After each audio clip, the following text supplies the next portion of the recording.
Yang hangat, kopi panas, pisang goreng. Yo Pak, yo. Bisa aja. Ternyata ibu punya bakat dagang juga ya. Ayo Pak, korannya diberesin dulu. Ini Oh, iya, Bu. kopinya mumpung masih panas. Iya. Pisang gorengnya nih Pak. Ya. Masih panas. Gimana, enak Pak? Nikmat. Terima kasih ya Bu, sudah digorengkan pisang senikmat ini. Terima kasih kembali. Iya Pak. Hmm? Ngomong-ngomong si Paimo jadi kesini. Jadi dia sekolah di sini.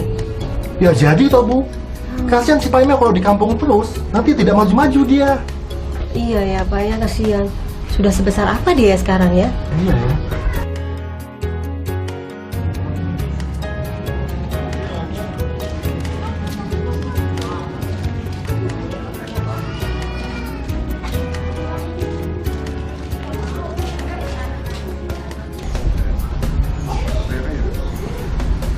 Assalamualaikum. Waalaikumsalam. Paime masuk Mo. Wah, panjang umurnya kamu Mo. Aduh, apa kabar nih? Duduk. Capek kamu mau? Nih, tadi Bude gorengin pisang goreng. Yuk dimakan yuk.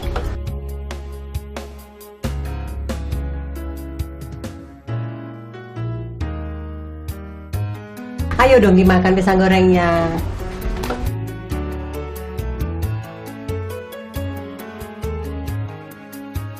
Tuh, kamu nggak suka ya pisang goreng buatan Bude? Suka, Bude. Tapi ini loh, nggak boleh sama Pak D.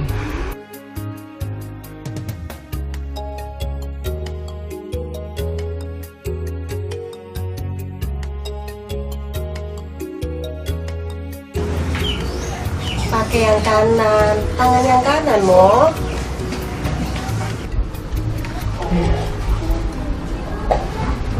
Kanan aja. Enak. Enak ini. Bayangin aja, budenya menawari pisang goreng, tapi padinya malah melotot. Coba deh, gimana Pak Imo nggak botak coba kalau digituin. Emang sih, kalau dipikir-pikir, emang salahnya Pak Imo juga. Dia ngambil pisang goreng, udah nggak pakai tisu, malah pakai tangan kiri lagi.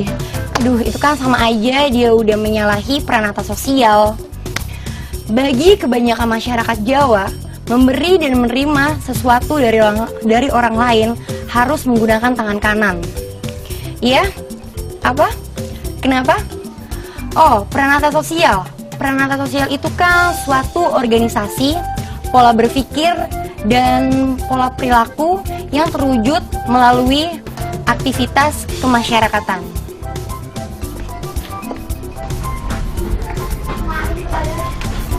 Pak D, Bude. Kapan nih Pak Imo mulai sekolah?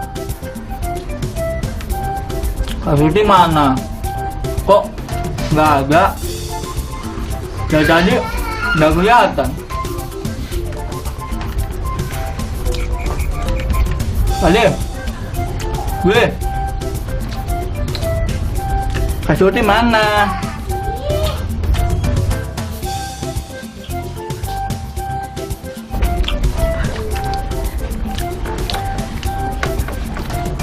Ade dan Bude marah ya sama Pak Imo. Maaf, saya nggak pakai tangan kiri lagi. Mo, Pade dan Bude nggak marah sama kamu. Tapi tadi kamu berbicara dengan mulut penuh pisang goreng. Itu nggak baik, Mo. Nggak sopan. Ngerti kamu? Oh, salah lagi. Udah Pak Imo, kapan datang? Baru, Mbak Surti. Kamu nggak salah, Surti. Enggak kok Bu, hari Senin kan memang pakai putih-putih. Warnanya sudah betul, Ti. Tapi rok mini kamu itu loh. Mungkin maksudnya bukan rok mini, Pak, tapi roknya itu loh yang kependekan. Kemarin kan perasaan baru ibu beli. Mbok pakai yang itu. Nah, sudah sekarang ganti. Ya Ibu. Adik, Kak Surti kok disuruh ganti rok? Bukannya rok mini itu sudah biasa? Ah, Mo. Tahu apa kamu? Dengar ya, Mo. rok mini kalau dipakai jalan ke mall itu biasa. Bahkan untuk nonton bioskop pun pakai rok mini juga biasa. Apalagi kalau dipakai untuk berpesta, itu juga biasa.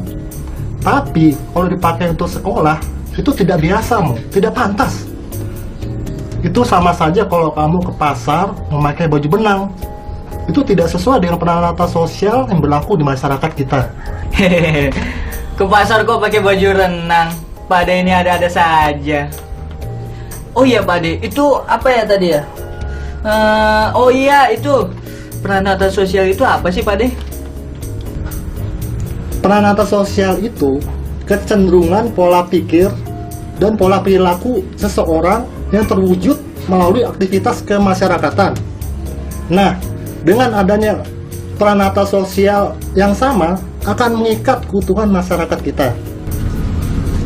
Contohnya, misalkan kamu bertemu di jalan dengan seseorang, bertegur sapa, walaupun kamu tidak kenal dengan orang itu, tapi kamu menggunakan bahasa daerah yang sama, misalkan Jawa, kamu pasti akan tidak merasa asing dengan orang tersebut.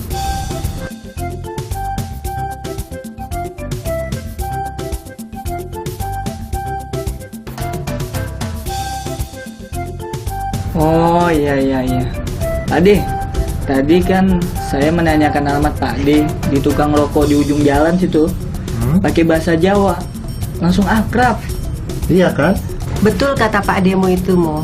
Pranata sosial itu penting dimengerti, memberi pegangan kepada masyarakat guna pengendalian sistem sosial, yang artinya sistem pengawasan daripada masyarakat terhadap tingkah laku anggota-anggotanya, Mo.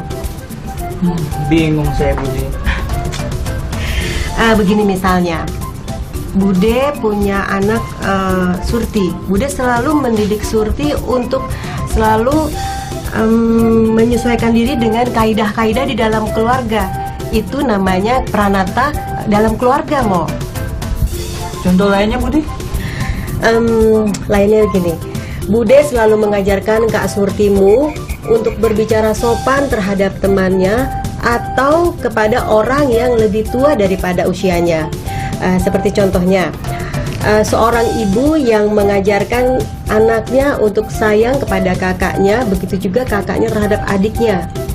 Mengajarkan disiplin pada waktu belajar, makan, bermain, juga pada waktu tidur. Dan yang tadi diajarkan oleh Pak Demu. Diajarkan Pak De pada Pak Imo. Yang mana Bude? Loh, kamu ini gimana sih? Masa baru sebentar sudah lupa? Tadi Pak Demu sebenarnya melarang makan sambil berbicara. Itu sebenarnya pranata sosial dalam keluarga, Mo. Oh begitu ya Bude. Loh iya, sekarang kamu sudah mengerti, Mo? Enggak tuh Bude. Pak Imo, tell me banget ya Pak Imo itu. Padahal itu baru pranata sosial dalam keluarga aja loh. Masih banyak lagi pranata sosial yang harus kita ketahui. Misalnya pranata sosial dalam agama, ekonomi, pendidikan, dan juga dalam politik. Liyunzira man kana haya wa yahikal qawlu alal kafirin. Amalam yarau ana alaqna lahum mimma amilat adinna amluha la malikun wa zalalnaha lahum faminha rakubuhum wa minha yakulun wa lahum fiha mannafi'u wa mashribu wa fala yazkurun wa ta'akazu min dunillahi alihatalla allahum Assalamualaikum. Waalaikumsalam. Surti, udah pulang kamu? Udah ya. Ayah, siapa yang lagi mengaji ya? Enak juga ya suaranya ya. Merdu ya. Pak Imo, dia dari kecil emang sudah biasa mengaji. Kamu seharusnya jangan mau kalah dengan sepupumu itu. Kamu harus ingat nih, mengaji itu penting agar supaya membuat kita selalu mawas diri. Iya ya, Surti tahu kok. Tahu dari mana? Ayah nggak pernah mendengar kamu mengaji. Ingat ya, Ti, agama itu sebuah aturan, dan pranata dalam agama itu mengatur yang sangat penting untuk kehidupan manusia. Mengatur kehidupan manusia. Iya, mengatur kehidupan manusia itu bagaimana selayaknya manusia berhubungan dengan manusia lainnya, dan manusia berhubungan dengan penciptanya. Ya salah satu dengan mengaji itu. Selain mengaji, apa ya? Selain mengaji, misalkan begini, Pak Imo kan ada di sini, jadi dia akan menginap di sini. Nah, kamu dan Pak Imo tidak boleh berdua-duaan di dalam kamar tanpa ada yang mendampingi. Loh, kenapa ya? Pak Imo itu kan saudara. Memang Pak Imo itu saudara kamu, tapi kalian sudah akil balik dan kalian berlainan jenis. Ingat, agama melarang bagi yang bukan muhrim antara pria dan wanita untuk berdua-duaan di dalam kamar tanpa ada yang mendampingi. Walaupun mungkin Pak Imo itu saudara kamu, tapi namanya setan ada di mana-mana. Ti, kamu tahu nggak apa artinya Summon Eleven? Nggak tahu ya. Summon Eleven itu adalah hubungan antara pria dan wanita yang tinggal dalam satu atap tanpa ikatan pernikahan, atau yang biasa umum kita sebut dengan kumpul kebo. Itu sudah bertentangan dengan pranata dalam agama, dan dalam agama pun haram hukumnya. Kamu juga harus tahu nih, pranata dalam agama itu juga melarang perkawinan antar jenis. Seperti misalkan pria dengan pria, wanita dengan wanita. Serem ya. Surti. Si Surti kenapa, Pak? Tuh. Sebel. Loh, siapa? Si Surti? Bukan. Aku. Bukan. Tadi itu loh, aku kan ke pasar beli sabun colek. Si mbok yang jualan itu nawarin aku merek lain. Katanya sih kualitasnya bagus. Bagus apa? Uang tanganku jadi gatal gini. Yang jelas, aku nggak mau beli merek itu. Aku akan beli merek yang biasa. Bapak ini dengar nggak sih kok senyum-senyum aja? Ya itu salah ibu sendiri. Kenapa percaya begitu aja? Itu namanya penyimpangan pranata dalam ekonomi. Apalagi sih? Loh, pranata dalam ekonomi itu penting loh, Bu, untuk menangani kesejahteraan materi yang mengatur kegiatan produksi, distribusi, dan pemakai barang dan jasa demi kelangsungan hidup bermasyarakat agar masing-masing akan mendapat bagian yang semestinya. Mumet aku, Pak. Pusing. Tuh, Pak Puyeng, itu penting, Bu, supaya tidak ada lagi orang yang tertipu seperti ibu ini.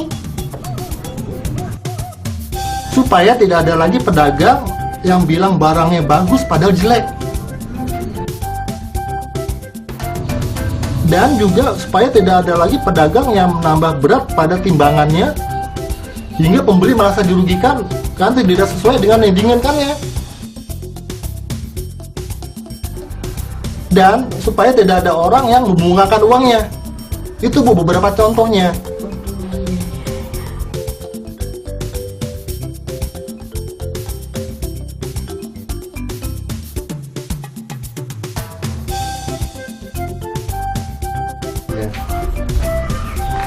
Be, ada Surti, Be. Loh, kamu ini datang tidak memberi salam, tiba-tiba nongol. Siapa kamu? Nggak sopan. Alah, si Babe, gitu aja marah. Surti, ada nggak, Be? Surti mbakmu. Surti di dalam, tidak boleh nemuin kamu. Enggak aja tidak ada.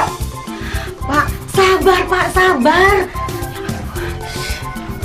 Ah, Babe, dasar kolot lo. Tuh, itu, Bu. Itu contoh nyata daripada penyimpangan pranata dalam pendidikan. Aduh, si Bapak.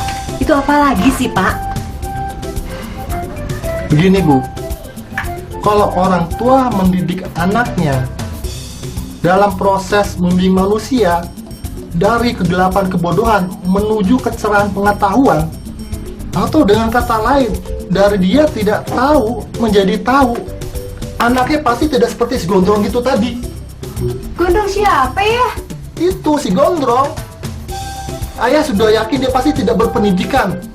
Datang tidak memberi salam, mencari kamu, bisa rene kasar. Dan ayah sudah yakin dia pasti tidak sekolah. Oh, Gondrong yang kriwil-kriwil itu ya? Iya, Yang tampangnya seram dan hitam. iya. Dia sih memang pengangguran dan buta huruf ya.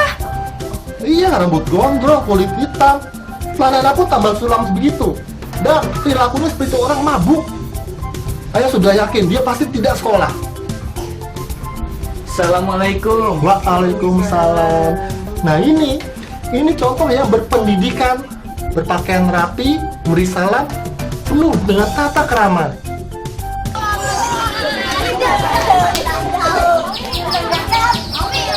Saya terpesona karena begitu banyaknya pranata yang harus kita ketahui di dalam kehidupan ini. Misalnya peran sosial dalam keluarga, dalam agama, dalam ekonomi, dalam pendidikan, dan ada satu lagi, dalam politik tentunya.